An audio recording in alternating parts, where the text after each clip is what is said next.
Next question है, a bike is sold at a price of ₹68,000 which is 75% of original price. What is original price?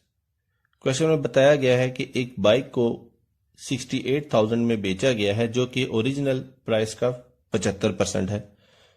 तो बताइए कि original price क्या थी। इस क्वेश्चन को अब हम सॉल्व करते हैं। हमारे पास परसेंटेज का फार्मूला होता है, part is divided by whole multiplied by 100 is equal to percentage.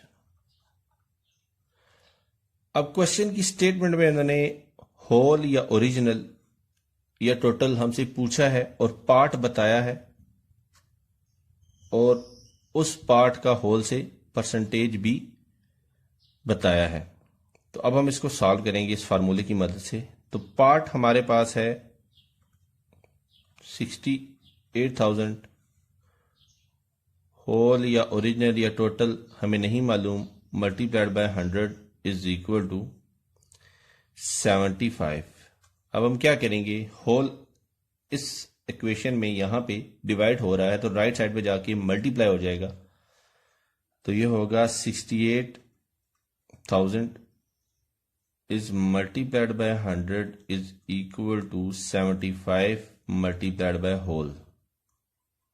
अब 75 यहां पे मल्टीप्लाई हो रहा है तो इक्वेशन की लेफ्ट साइड पे जाके डिवाइड हो जाएगा।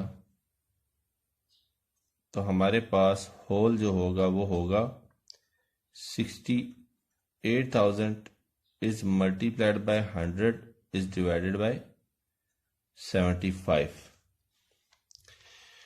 यानी कि हमारे पास जो होल होगा उसको हम इस तरह लिख सकते हैं, 68,000 multiplied by 100 is divided bye 75। तो फर्दर मैथमेटिकल कैलकुलेशंस के बाद हमें जो वैल्यू हासिल होगी वो होगी 90,666.67। तो ये बाइक की ओरिजिनल प्राइस थी।